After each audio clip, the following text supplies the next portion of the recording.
Good afternoon, everyone. We're going to go ahead and get started.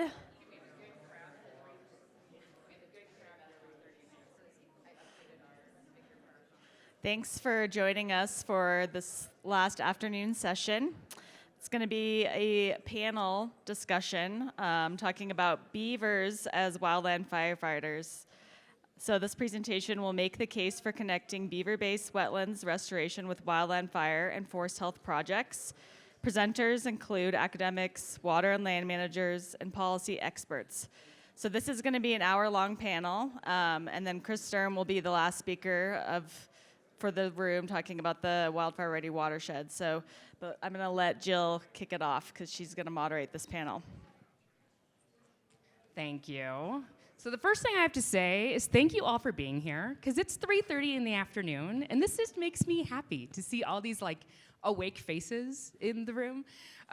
When we put this panel together, when we found out we were going to be at 3:30 in the afternoon, we decided we would just go with it, and so we're picturing this as a happy hour conversation. I went and talked to the bartender about whether I could actually make that happen, and there's some legal thing. So I'm sorry about that. However, we're still going with that tone. So I'm going to start by introducing myself. I'm going to let the panelists introduce themselves. So I'm Jill Ozarski. I am a program officer at the Walton Family Foundation. What it means to be a program officer is that I'm one of a team of 4 that actually helps write grants for the foundation. The Walton Family Foundation is a family-run foundation. We're based in Bentonville, Arkansas. We have 4 offices around the country. 1 is in Denver. And we have 3 major areas of work, one of which is the environment. Within the environment program, we're all about water. That's what we think about all the time. We have an oceans program, we have a Mississippi River program, and very thankfully, we have a Colorado River program. Now, we have had the Colorado River program for over 10 years, but right now, I'm extremely glad that we have a Colorado River program. And when I set up this panel, I really wanted it to be an example for all of you of why my job is awesome. I'm truly honored to have my job, because for 10 years, we've been funding nonprofits and other partners to work on the Colorado River. And right now, and most of them have all been saying for years and years, there is a problem. There is a slow-moving train coming towards the Colorado River. The train is here, if anyone's been seeing headlines for the last year, and we now have this amazing lineup of extremely experienced, extremely smart, brilliant people that are ready to be here offering solutions. And so at my 30,000-foot view at the foundation, I get to see all these different grantees and meet them and hear them and see all the amazing work that they're doing, but they don't all always know each other. So when I put this panel together with that happy hour theme, I was thinking, of all the people I work with, who would it be amazing to get together in a room for happy hour to learn from each other and to see and hear the energy of all the projects and all the passion that they have for what they're working on. And that's how you ended up with this panel here. The funny thing is that we all actually showed up for happy hour yesterday, and I kid you not, we were all dressed the same. So it really was a well-selected panel. The way we're going to run this conversation is actually very casual. They are going to introduce themselves. I'm going to be facilitating the conversation, but I wish we could have recorded the happy hour conversation that we had yesterday, because legit, we all had wine. We also were all showing iPads and screens and maps, and it was the best nerd happy hour you've ever seen. But it was spectacular, and so we're going to try and replicate a little bit of that today, with everyone being able to build on their particular project and what they do. The one other thing that I want to talk about the theme behind all the people that are here is Walton's Colorado River program is really geared towards making sure that we have a sustainable Colorado River all the way from the headwaters here, all the way down to the Delta in Mexico. And we can summarize that work in 3 big buckets. It's, if we're gonna have a sustainable river that works for people and the environment, we need to be using less water, dedicating some of that water to the environment, and restoring watersheds and protecting the watersheds that water's flowing through. The folks that are here all represent that restoring watersheds theme. Surprise, guess which conference we're at?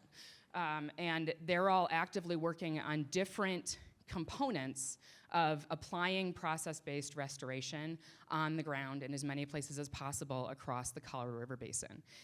We're really focused on how can we, as a foundation, help support and leverage all the other partners and funding that's out there to re-wet the sponge, to really be looking at headwater streams across the basin. And if we can restore those headwater streams, that is the sponge that becomes the overall Colorado River. We're not gonna make more water in the river, but we sure as heck can restore the watershed so that we have a more natural flow. It's the best chance we're gonna have to actually have a sustainable, one of the best chances we're gonna have to actually have a sustainable river. So with that, I'm gonna start to introduce my panel. I'm gonna have you each introduce yourselves, talk a little bit about what the project is that you're working on. And I have a key question because this always bothers me. What kinds of projects are we doing? Like, what are we talking about here? Like, is it wetland restoration? Is it process-based restoration? Like, what terminology are we using, and why does that matter? And I'm gonna, for very special reasons, start with Emily Olsen. Emily's from National Forest Foundation, and I have to recognize that something really amazing happened today, and her organization was part of it, so I want you to be able to start with your intro and then talk about that. No pressure, Jill, thanks.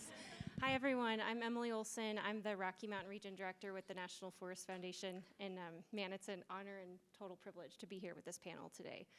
The NFF is the congressionally chartered partner to the U.S. Forest Service, and I oversee our operations and staff across Colorado, Wyoming, and some other states, and we're really working on project-based implementation to restore watershed, forest health, and outdoor recreation experiences on and around national forests. Our piece, or I should say too, Jill, to answer your question, I typically just say process-based restoration or process-based wetland restoration. We use restoration to define a whole lot of stuff at the NFF, whether it's forest restoration, trail restoration, and I think if we just use it honestly a little bit in a vague way, it's even more accessible and people can kind of think about restoration in a lot of different ways. Today is a special day. I appreciate the opportunity to start because there's a place not far from here called Camp Hale that's now a national monument, President Biden's first national monument. And there might be people in this room, I think I saw Chris Stern walk in and some others who worked together about 10 years ago to develop a master plan for ecological restoration to carry forward the long-standing hope and dream that the Eagle River would return to a more natural course at its headwaters. And today, to see the announcement of the new national monument, to see ecological restoration right in the center of the text, it feels like we might be closer to that dream and that end goal than we have been in a long time. So shout out to Camp Hale and a pretty amazing potential wetland restoration project that's right here in Eagle County today.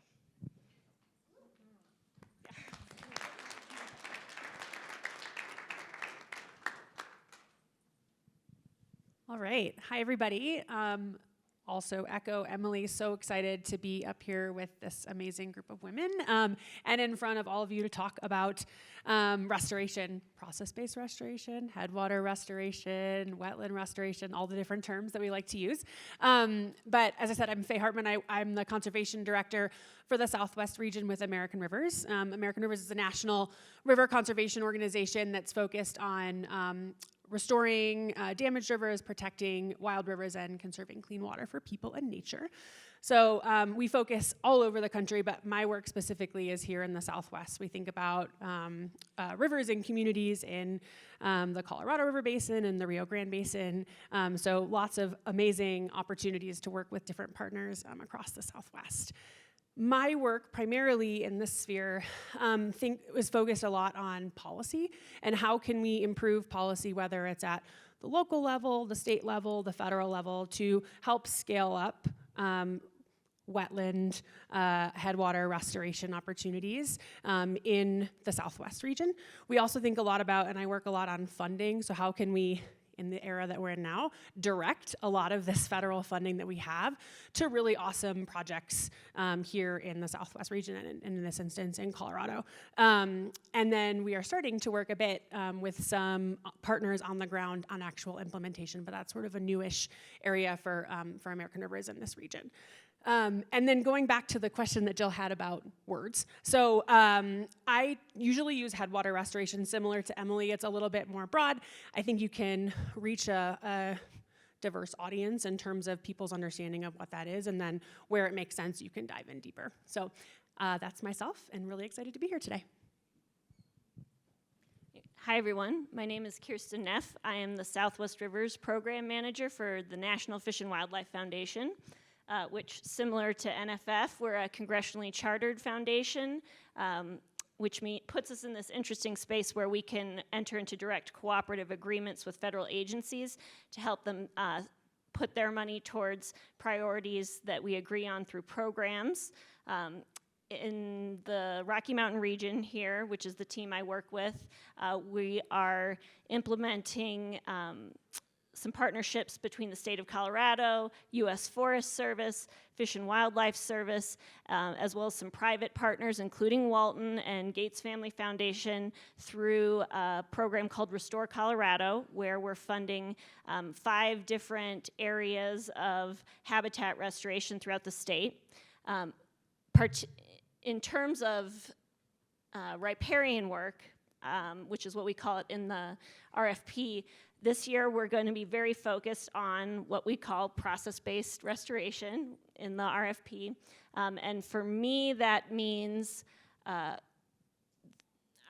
want to add low-tech in there too, because I do think it's important to say the low-tech, because in order to, what we're trying to do through the program, through investing this funding across the state, and as well in our Southwest Rivers Headwaters program, which includes other parts of the Colorado River Basin outside of Colorado.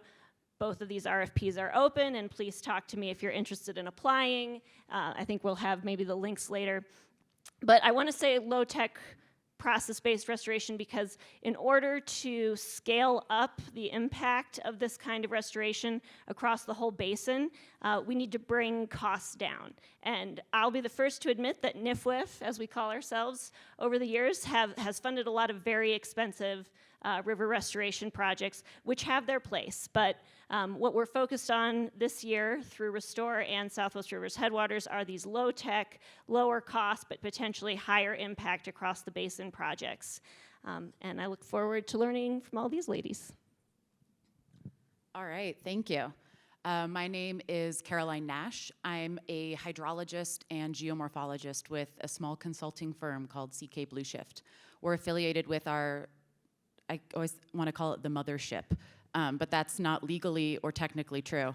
But Culp & Kelly is the law firm that we work with and under, so we have this interesting sort of symbiotic relationship. It's a little lichenous. In this crowd, I feel like I can use that metaphor. We're like a lichen. We, coming together, create something new. And what we really focus on is everything from taking the lessons we learned from helping implement projects around the West, doing large-scale watershed restoration, to DC, and saying, what do we learn from the ground, what are folks seeing on the ground, and how do we translate those messages up the chain so that folks are getting the lesson and knowledge that we're seeing of what's going on.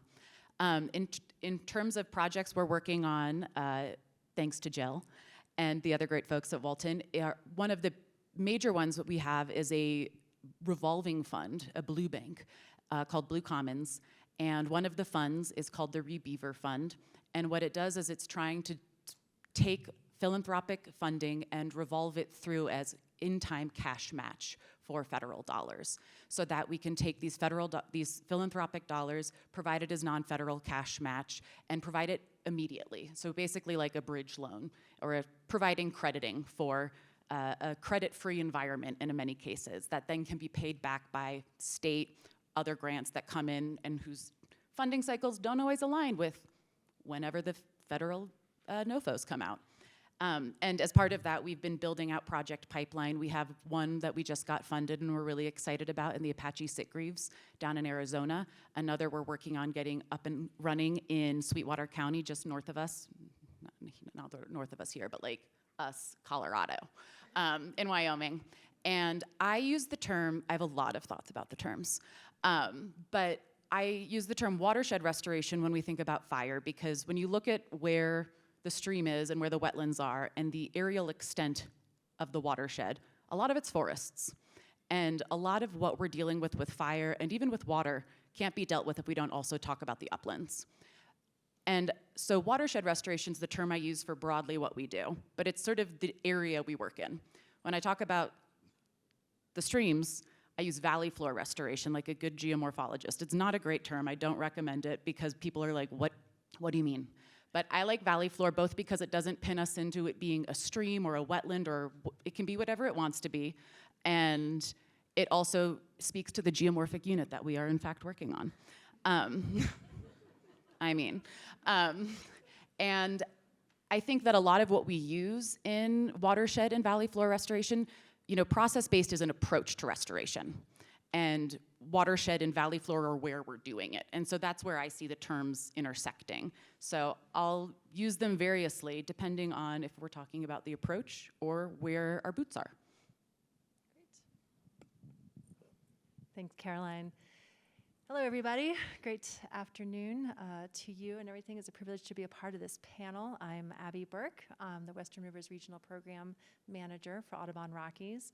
Audubon Rockies is a regional office of the National Audubon Society, and we really focus in on conservation of birds in the places they need and we need too. So a lot of this work that we're doing right now is in that water policy space, in that water funding space, and supporting projects on the ground. And an area that we've really been bumping out is our project pipeline in cooperation with our Audubon Conservation Ranching program as well, and really marrying the two programs, our rivers program and our ranching program, and working with private landowners on expanding out some of these practices and creating kind of living laboratories, if you will, for how these practices can work and benefit the landscape, the habitat for wildlife, overall functions, and really bringing the people element forward, in these projects and in the funding and in the policy realms.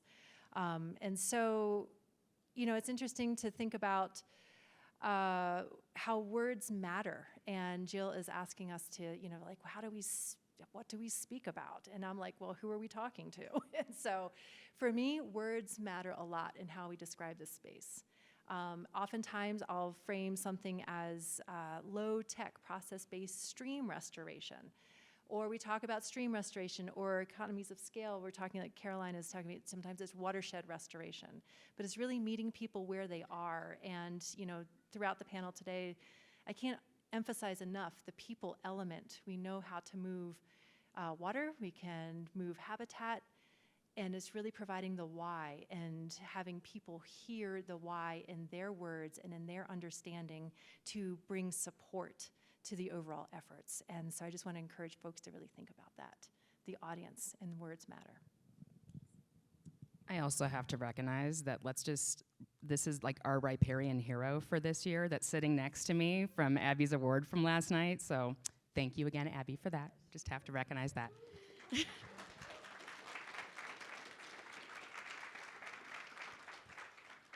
Okay, so now we're gonna flip through some cool slides of really pretty places and projects, although some of them are on fire or were recently on fire. So, but they're still gonna be cool. I'm gonna start, Emily, real quickly, this is your next slide. Can you talk briefly about the Trail Creek project? And then, and the intro to that, where I'm gonna transition over to these other folks, is that, I started off, I was gonna ask a panel question of like, what are the benefits of these projects? And then I realized, we are talking to the choir here, so we don't really need to go into that. So instead, we're gonna do one of those for a really cool project that has already been implemented. And then the follow-up question is gonna be, let's talk specifically about the connection with these kind of projects and wildfire, both pre-fire work, during fire suppression impacts, as well as post-fire work.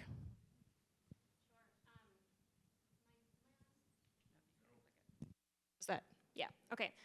Ashley, Allie, raise your hand, Ellie Delgrazi, Mark Beardsley might be in here too. Some of you may have heard, there we go, there's Mark, may have heard a session on Trail Creek earlier today. So if you didn't, you missed out, but you're looking at Trail Creek. This is a photo by someone named Jeremy Snyder. This is a tributary to the Taylor River watershed in southwest Colorado on the Grand Mesa, Uncompahgre, and Gunnison National Forest. Over the last 2 years, the NFF has been one of many partners with the U.S. Forest Service to work on advancing the Trail Creek project, as it's become one of the largest scale process-based restoration beaver dam analog projects in the state that we're aware of on national forests and grassland. I would say that, thanks Jill, yeah, just up close view, thanks to partners like High Country Conservation Advocates and the U.S. Forest Service and many others, there have been probably hundreds of people have touched this project, literally, had their hands in the water. I see some nodding, and everyone's walked away, I think, a bit in awe with a spark of like, wow, this is amazing. The scale of this feels like it could make an impact across not just the Taylor River watershed, but the Colorado River Basin, if we really think big and broad enough about natural storage, natural solutions, and how we can use projects like this to increase the flow of water within the basin. Perfect. Okay. So yeah, I'm going to transition over to Caroline and then Abby because I have your slides queued up too. Caroline? All right. And I've already screwed up the text on here, so we're off to a good start. So I wanted to come at this from thinking about conceptually, how do we relate meadows, wet valley floors, whatever sort of geomorphic unit with whatever hydrologic regime we're talking about in the landscape, to fire. And I wanted to start off in a really boring way with terminology, which is, I'm sure lots of folks in this room have read Emily Fairfax's work that look at, post Smokey the Beaver, of seeing that after a fire, you see intact beaver meadows. And with beaver meadows, we're often talking about, when we're looking at post-fire, we're talking about fire severity or burn severity. What is the ecological and or physical effect? How much organic matter was consumed? And I think that's obviously a really important one that affects a lot of us, but I also want to bring attention to fire intensity. And you can see with my great text here, that sort of ranges on the low end of where you might have a prescribed fire or ground fire moving along to a crown fire at the sort of uppermost end. And there are sort of fairly rigorous qualitative metrics used to assess what level each of them is, but the really technical sense of it is that the fire intensity is how much energy is being output at the head part of a fire. And I wanted to talk about intensity because while we know that we're seeing emerging evidence that beaver meadows do not burn, or do not burn as frequently as other parts of the landscape do, there's a lot of interest and questions around, just like Jill was saying, what's the sort of role during fires or during ignitions? So intensity is a good way to sort of assess how easy is this gonna be to put out? And I created a little cartoon in the grand history of geomorphic conceptual models with knobs. And this one's a stove, which was Abby's idea. And so what we're working with when we think about modeling for for fire intensity, we have a couple different knobs we can turn. We have our topography, how steep the slopes are, the percentage of southwest aspects, the elevations we're working in. We also have fuels-related knobs, things like the density of the fuels, how dry they are, their height.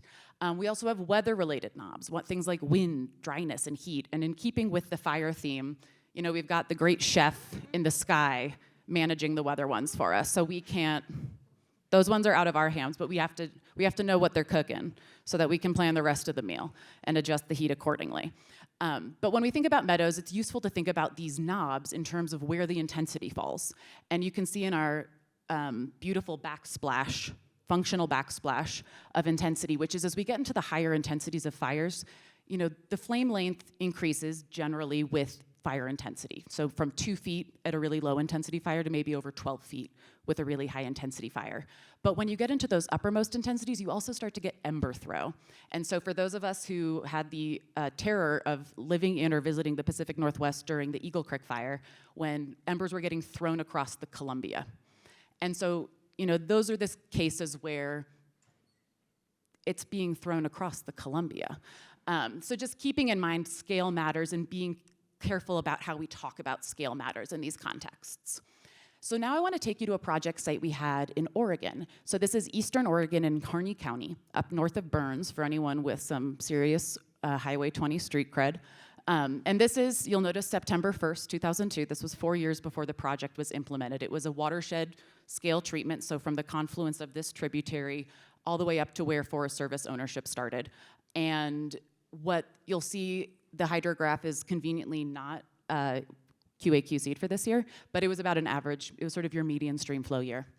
And you can see we have a single threaded channel. We don't need to go too much into the details here, quick annotations.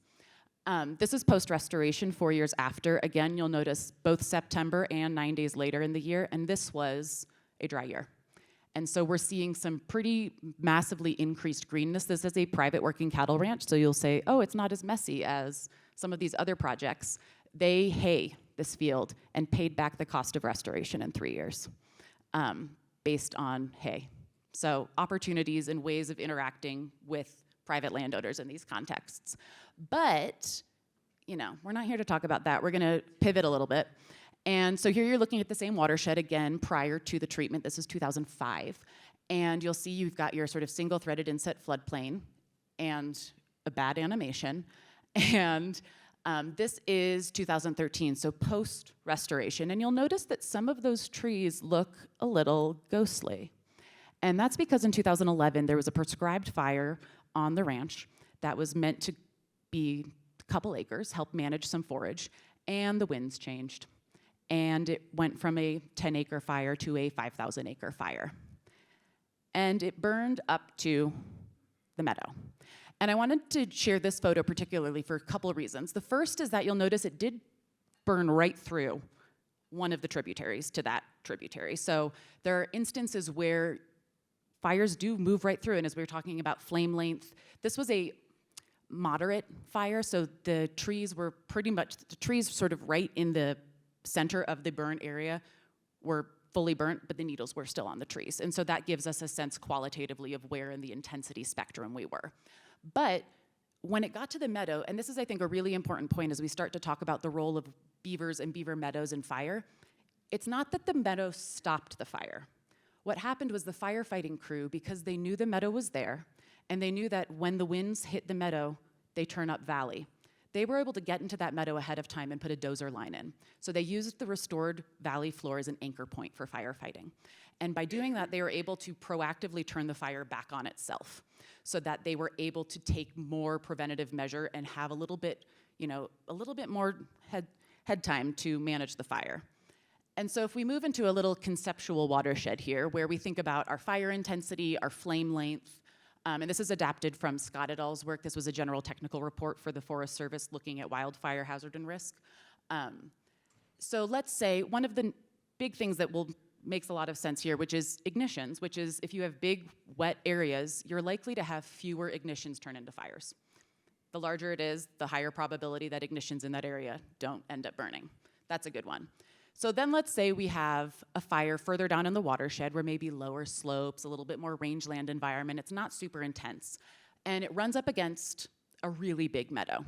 In this case, we might see fire break behavior where it does in fact help stop this fire, or it might serve as an anchor point, again, where we're able to take preventative firefighting action.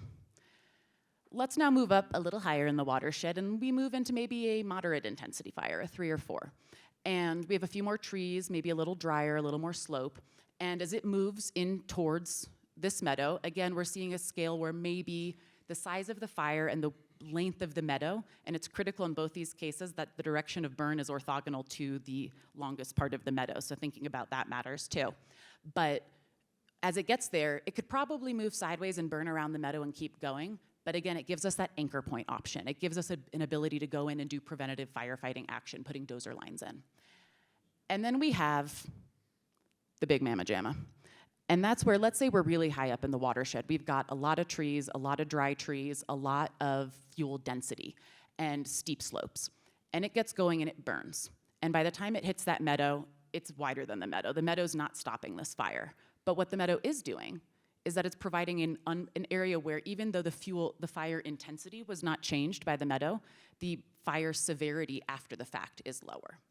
And I think one of the key take-homes that, as I was thinking about, like, what are some of the things we can sort of say based on the fact that this research is so nascent, there's so little data out there, this is all conceptual, right? This is just pulling together the literature and thinking about how these different levers should work. But as we think about that, all projects can create refugia. And that's important, and that matters for terrestrial and aquatic habitat. One of the questions that really does need to get answered is, it's great that it's refugia during the fire, but we've seen data out of the Apache Sitgreaves where post-fire, ash flows come in and make dissolved oxygen levels in these streams 0 for 20 days, and all the fish die. And so it's not enough to have refugia during the fire, but also having the post-fire management actions to ensure that the habitat that has been preserved is not subsequently degraded. Another one is that we've got these sort of, oh, I forgot I had one more conceptual model. Yeah. Okay. So just thinking about, in terms of all of this, of like, conceptually, a hypothesis to think about is, can the meadow provide a fire break? Can it provide an anchor point? Can it provide refugia? And knowing what we're talking about when we're talking about the interaction of meadows and fire, which is there are different mechanisms, different behaviors, and different things to think about as we prioritize locations for doing this. Great. Thanks, Caroline, very much. And we're going to just, whoops, one more. There we go. Just so many animations. Okay. Couple more? Keeping going. All right. It might never end. There we go. Oh, final reminder. Wetlands can still burn. So it's not a get out of jail, collect 200, pass, go. They can still burn. All right. Oh, still more. And it's not it never ends. And Okay. all I was going to say was it's not because Smokey the Beaver's sleeping on the job. It's because we're asking him to do things outside of his pay grade. Awesome. Thanks, Caroline, so much. I love the animations, by the way. Super. Yeah. I'd like to kind of shift gears just a little bit. This subset of slides, this is a little bit slimmed down from a presentation that was given at Water Congress this past August to legislators at the Interim Water Resources Review Committee. And really looking at, again, I started earlier about the art of translation of how do we take all of these amazing benefits that Caroline just really detailed for us. Not everybody's ears are ready to hear all of that detail. And so remembering the audience and remembering, I kind of talk about like the art of peopling is what I've been talking about it lately, and the art of translation. And so I want to go through these slides briefly because whether we enter this low-tech process-based restoration conversation on merits of water or we enter it into the merits of fire, that either of those entry points grab the vast majority of people in this space. So typically when I start talking about these practices, I really roll it back to the audience level, that we frame watersheds differently in this group as we would in other audiences, in other settings. And oftentimes I'll talk about watersheds as our primary water supply delivery infrastructure. Now that sounds not really sexy for this crowd, but that begins to dissolve some of the silos of us versus them, of environmental practices versus other practices, that when we take care of these natural systems, we're taking care of all of us downstream. And so watersheds do support us all. And what I've also found is that folks don't necessarily understand what a degraded system looks like. If they see a little water in a channel, they feel like, it's a pretty good, healthy stream. And so really talking about how we have thousands of miles of degraded streams here in Colorado and how they are flashy, they move water quickly, and oftentimes they don't allow water to hang out and do more work, so to speak. While it's kind of slow, flashy systems, that water is just moving on by. And folks don't necessarily get that. Outside of maybe this audience that's in here, how do we talk about the benefits of healthy rivers? And so to expound upon some of those benefits, I won't go into all these different points. We understand these things, but I'm just bringing them up because folks truly outside of this room and this area typically just don't understand healthy functioning stream systems and what all that they do, for us and for wildlife.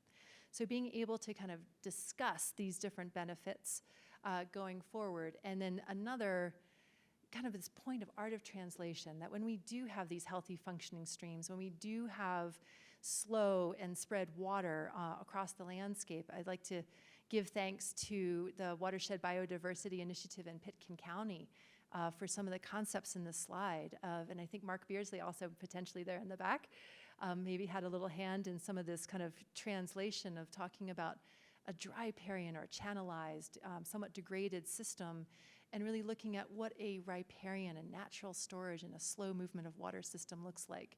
But I want to draw your attention to the bottom two pictures here. This sometimes is an aha moment for a lot of folks. We understand the impacts of climate change and what it's doing to our snowpack. And we understand that our snowpack largely is our water supply. What we don't understand is that our wet meadow systems, our high elevations, river systems, can really, and wet meadow complexes, excuse me, can function as a second snowpack that we are holding, slowing, and slowly releasing. And so that has been a real moment of understanding for a lot of folks that are outside of some of this restoration expertise. Okay. And again, showing by pictures before and after, and also illuminating that, you know, the NRCS has been helping ranchers achieve some of this, you know, thriving green natural infrastructure on properties for years. And so re-wetting the sponge, and what does that look like? So we're really telling a large story, but we're telling it in pictures. And again, whether we enter that space from water and talking about what it looks like to have healthy, functioning natural infrastructure, or do we enter this conversation through fire? And we've partnered with Dr. Emily Fairfax on different events, and being able to show the work, just as Caroline did as well, as around the West, of how these beaver wet meadow complexes are surviving some of these enormous fires and these impacts. Showing pictures of what this looks like conveys far more than our words can. And then what I like to do is bring it home to Colorado, and this is a beaver wet meadow complex in the Cameron Peak burn scar. We deployed some of our comm staff out there, got some great drone footage, and to show that in the midst of these charred landscapes, showing clear flowing water in these meadows moving through, and the wildlife abounding.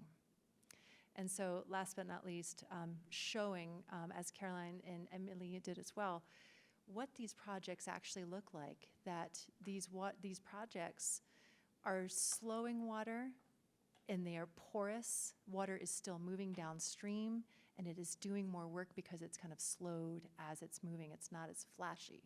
And showing what these structures look like. We can talk about low-tech process-based restoration, but if you can show in pictures or in person site visit, it's a miracle with it.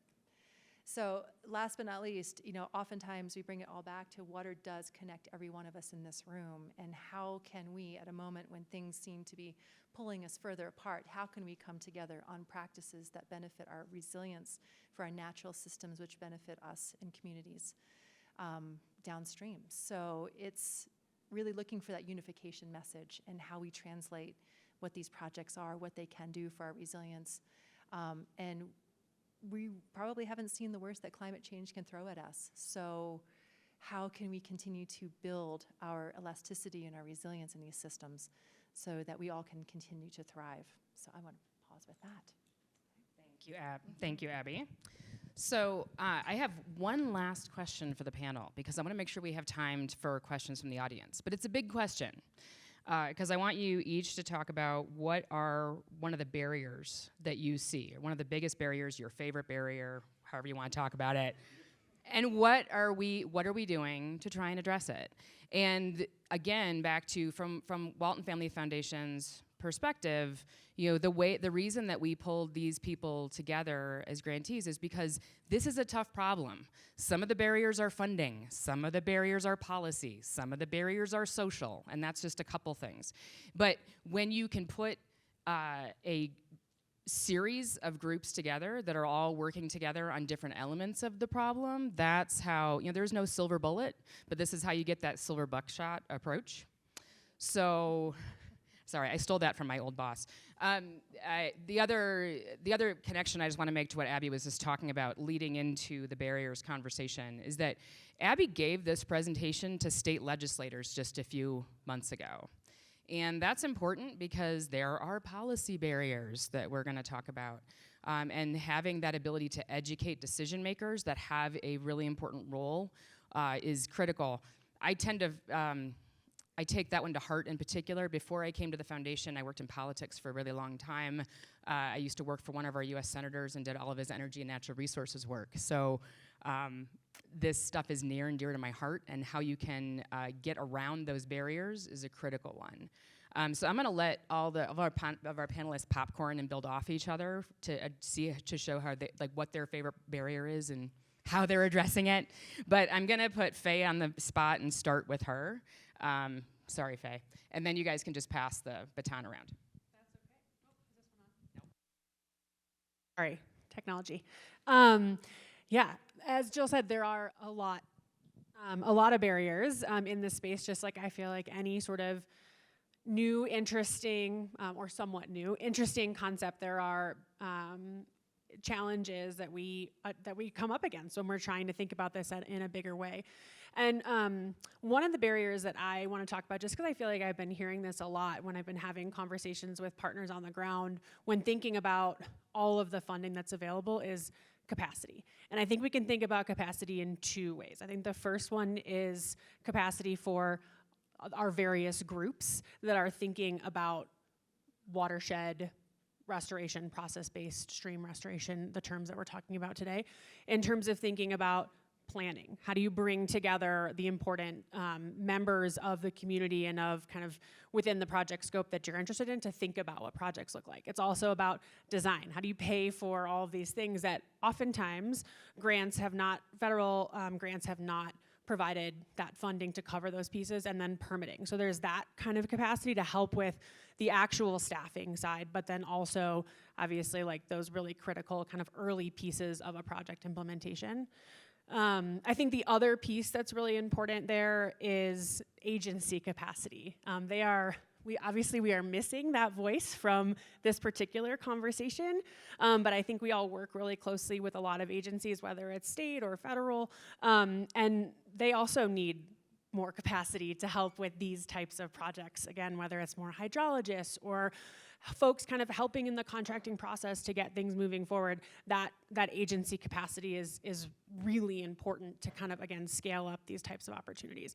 And then the third bucket, and this is one that Emily and I have been kind of talking a lot about of late, is the workforce capacity. How do when we think about 2 years from now, 3 years from now, 10 years from now, we want to see more of these types of projects implemented, making sure that we have skilled, knowledgeable people to help get these projects actually built and in the ground, I think is a really important piece that often can be a barrier, and especially as we start to see more of these types of projects. And how can we think about it in a holistic strategy where we can, maybe work with community colleges or other, education entities to build that sort of workforce and training. And there are so many awesome kind of training opportunities now, whether it's through Utah State or some of the other kind of thought leaders in this space, but how can we think about that in a bigger scale? Because that capacity piece is obviously also really important. So Emily, I don't know if there's anything you want to talk about just in terms of the work you've done in Gunnison County around sort of this capacity piece, but.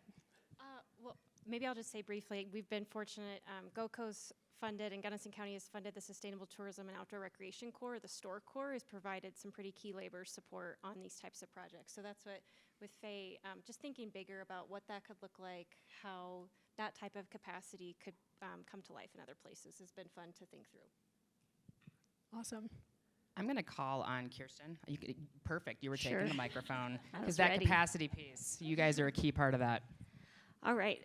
Well, I'm going to talk about two barriers. For the first, very briefly, funding. Here I sit as a funder who works with federal agencies.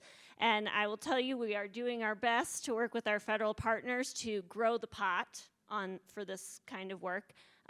We think there's a lot of exciting opportunities with the new funding coming down from Bill and Ira, and hopefully the RFP next year will have even more federal funding available for this kind of work. But the barrier that I want to talk about more is data, and that we're still figuring out how to do this kind of work. As Caroline pointed out, that there's a lot of effects of this kind of work that we're still understanding. One of the things I'm really excited about working with Walton Family Foundation to get this funding on the ground and expand the pool of project examples that we can draw from is that we're going to be implementing a consistent monitoring protocol across all the projects we fund through both RFPs, so that we can deliver that to some researchers that Walton is bringing on board, and actually maybe not prove our point, right? Because it's science, we don't know what the answer is going to be, but answer some of those questions that Caroline brought up, so that in year 2, 3, where we're adaptively managing these low-tech, low-cost projects, we have a better idea of how to do it in a way that's going to make the projects persist. And because we are the National Fish and Wildlife Foundation, and that is our focus, Habitat for Fish and Wildlife, one other thing I want to highlight is that a big part of these projects, it's not just putting in the beaver dam analogs, but also, are there beaver nearby? Do we need to bring in beaver? And we know that bringing in beaver, translocating, hasn't always been successful. There are challenges related to that we need to figure out, both in terms of biology and survivalship of the beavers once they're translocated, but also just in terms of checking some boxes and getting compliance done to even move beavers in the first place. That adds a layer of complexity. So I think those are the kind of things that we're going to be figuring out through implementation of a suite of projects across the landscape, but it will be a challenge. And I just have to add, because I put a bunch of random stuff on the screen, because I figured anyone who really wants to look at this can take a picture of it. But on there is the NIFWIF RFP. The deadline's coming up really soon. One of the key things about that grant program also goes back to that capacity building piece. It does not have to be shovel ready. It can be a 3-year grant that starts with the visioning process. It provides some of that upfront capacity that other folks were talking about to help work at a grassroots level, to build support in your community, to do the engineering and project work to develop a project. It's not just shovel ready. So we know that was an issue. Caroline or Abby? I have so many favorite barriers. Favorite barriers, knowing that we have 13 minutes total. Yes.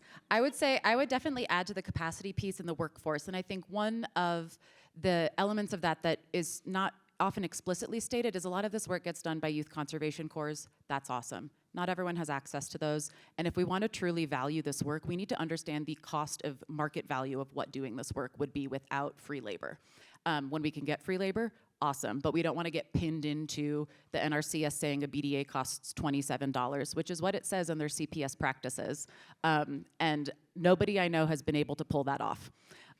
So I think both building out more workforce and really focusing on looking to equipment operators and looking to those community college programs and helping to expand the pool of trained, skilled equipment operators out on the landscape who know how to bid for this stuff, who know BMPs, who know how to contract this stuff. So I'll pass it on, but that's my barrier for today. Thanks, everyone. I don't know if I have a favorite barrier, but this is the one that's been really taking, a lot of us have been coming together on this one. But here we've had a little bit of a hurdle to reach here in Colorado of late, and I think a lot of this is because process-based restoration kind of looks different from form-based. We're kind of creating some messy systems rather than single-thread type channels, and form-based restoration practices can sometimes be a little bit more predictable. And there has been a tremendous amount of interest in process-based restoration as of late. Kind of now as a practice of drought resiliency, certainly, and the interest has really been expanding. And there's been a bit of a difference, in some of the guidances and the application of these practices kind of across the state. And it's been a little bit division by division, and how projects can be successful and move forward, or, some areas are okay with historic footprint work and others are not. And there's been a desire for some consistency that has really, kind of sharpened some focus as of late. And our Department of Natural Resources is really working on a policy legislative fix, but it's not going to be easy. And I wanted to share with you, Kelly Romero-Heaney has been the point person on this, and been kind of corresponding with her, and I'd love to share some thoughts. She was sad that she couldn't be here today. Feeling a little bit under the weather, but I'd like to share with you a little bit of where we are. And so this is from Kelly, who sent this to me this morning. So the challenge before Coloradans is to consider the benefits of stream restoration projects and develop an approach that recognizes the balance between stream restoration's large-scale benefits relative to small-scale impacts to water rights, and the disproportionate cost and effort of acquiring or potential inability to acquire a decreed plan for augmentation. Currently, we are collectively unsettled That makes us all inefficient. As we work our way through the uncertainty, it leads to an outcome that is costly to everyone. Currently, there is no formal review or approval process for stream restoration projects. As a result, project proponents or sponsors do not have a certain path when it comes to initiating and completing a project. Therefore, stream restoration efforts may result in complaints from citizens, enforcement actions, litigation, and delays in projects that may be able to operate without causing injury. Stream restoration proponents need certainty about projects and how they can implement them, and persons with water rights need certainty about the law and its appropriate application in the administration of water rights to prevent injury. So I wanted to pass that along with Kelly. There has been, there's been some different interpretation and almost an assumption that there will be water rights issues with stream restoration projects. And I do applaud. I want to also say that Governor Polis at that same Water Congress gathering in August, in his administrative remarks, it's a priority to reduce barriers to large-scale stream restoration. So DNR is certainly committed to finding a fix that we can move forward together, because within these projects, we want these projects to succeed. We have shared collectively, guidance on some best management practices on how to implement these projects. And there is certainly an understanding that we need more demonstration projects across Colorado in multiple locations so that we can learn. We do understand the benefits of healthy functioning river systems. What we do need to learn more is the hydrologic impacts and effects from these projects. And I want to argue the benefits to downstream communities from these projects. But we definitely have an urgency because we have thousands of miles that are degraded at the moment. We have climate change, beating down the door. And we also have unprecedented funding investments that we can harvest, for these types of projects to move them forward. So we definitely need process-based stream restoration. Now I'm confusing my own way of reply to it, sorry. But we really need this to work. We need it to work at scale. And we need it to work within water rights, to be successful going forward. And we definitely do see a path going forward. And I want to really thank Kelly and DNR's leadership for really pursuing a fix where we all have some consistency and abilities to work forward together within the system. So we are at a moment, so everybody stay tuned, but we definitely expect something soon. Well, thank you all so much. I'm going to do a real quick closing statement and then open it up for questions. But I think, Abby, this issue with the state engineer and how water rights is being interpreted, I really see as a classic missing the forest for the trees kind of situation.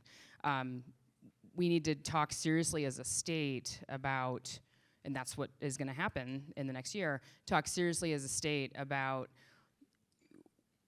the water rights issues for doing small pools that are restoring the sponge back to our watersheds and back to the fact that those watersheds feed into the Colorado River. Colorado's the headwaters for 7 other states and Mexico for 40 million people, a lot of our food and some of our priceless natural resources across the country. And it is a joy and part of my work, and one of the reasons I love being here is because I know it's part of all of your work, is to help restore these watersheds, not just for us as Coloradans because we love it, but also because of our role in the headwaters state and how having those restored watersheds actually impacts a huge part of the rest of the country, which is what keeps me motivated.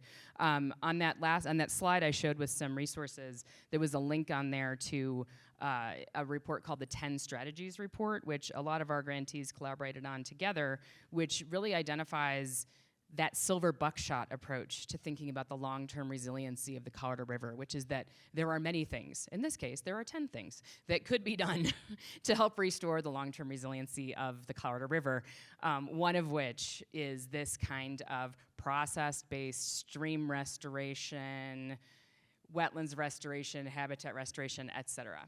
So by my count, we have about 6 minutes for questions, and then we get to hand it over to Chris Sturm. Any questions in the audience? Right here. Yeah, so I'm curious, I want to harken back to the conversation.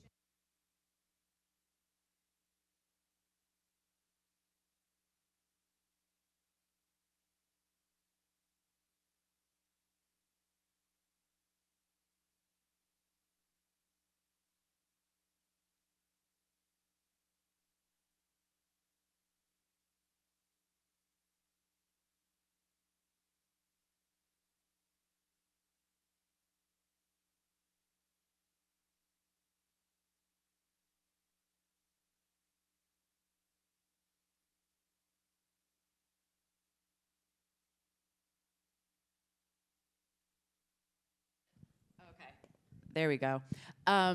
So the data that we're seeing, and this is just one location we have data from. There hasn't been a large-scale statistical analysis, but I think a lot of us, particularly folks in this room who live in Colorado and have seen the amount of sediment and ash that comes down. We were seeing just in the last session about reservoir sedimentation as part due to fires. And that sediment comes with consequences. And so I think one of the important things is that restoration is so important. This valley floor, watershed, you name it, restoration is really important as a component of watershed treatments for fire, but it's not a replacement for forest management. You really need to do the two in concert with each other, because if you have hill slopes full of overstocked forest, dry, water-stressed trees, they burn, all of that ash goes into the stream. We're seeing instances where aquatic habitat is severely degraded, even if the surrounding area remains unburned. And so being able to, as we incorporate aquatic treatments, thinking about, and we're doing this in Arizona on one of our projects, of how do we incorporate the upland thinning, which is generating pole-sized and smaller materials that don't have mills to go to in most cases, using that material to help build some of the structures down in the lowlands, which is not a new idea.